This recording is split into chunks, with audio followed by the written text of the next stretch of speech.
Hey there! Today in this video we will gonna share with you the Neom camps where workers and employees of Neom are living.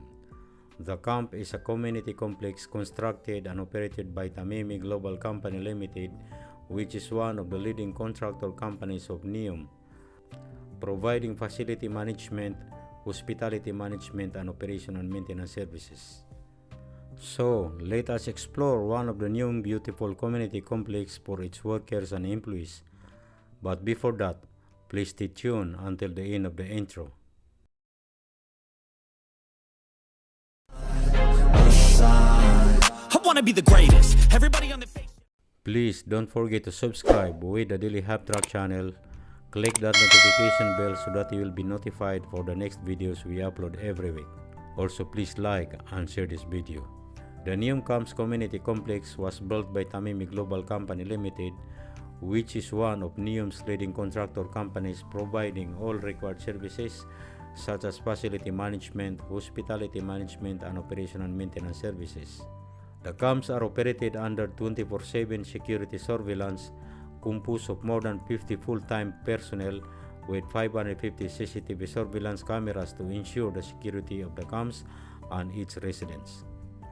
The housing reception services is at services on 24/7 with CFM reservation system identical to any worldwide hotel system. Housing are over more than 3,000 fully furnished units with 20,000 beds for both Camp 1 and 2, categorized A, B, C, and D types. Type A is an executive suites, a two-room unit with a bedroom and a living room with high-speed internet, TV satellite, and a TV 24/7 available room services. Type B senior rooms is a single occupancy rooms with attached bathroom, provided with high-speed internet, TV satellite, with more than 100 plus channels and a 24/7 available help desk services. Type C junior rooms 1x1 and 1x2 occupancy rooms with attached bathroom, provided with high-speed internet, TV satellite with more than 100 plus channels and a 24/7 available room services. Type D living rooms 1x3 and 1x4 occupancy rooms with common bathroom. Also, it is provided with excellent laundry facility services for residents with no additional charges. Housekeeping services are provided on daily basis per BICS standards.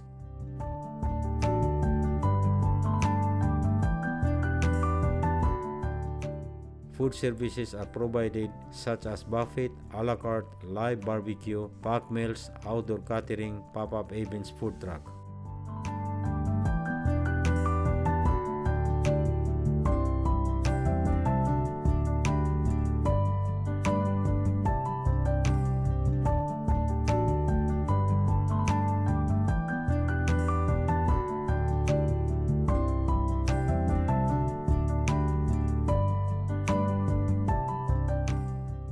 Outdoor recreation services such as family swimming pools, bachelor swimming pool, outdoor gym, Arabic tent, outdoor seating facility, tennis court, basketball court, soccer field, volleyball court, and a cricket ground.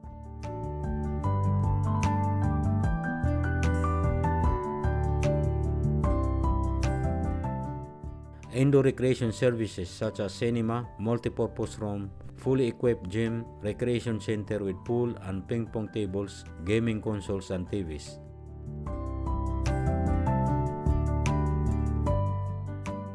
There are two main mosques in both camps with a capacity of 1,800 each mosque, in addition to 5 small mosques with a capacity of 300 of each mosque. Life support services such as clinic facility, medical store, Tamimi markets, grocery store, male and female salons, and a money transfer facility.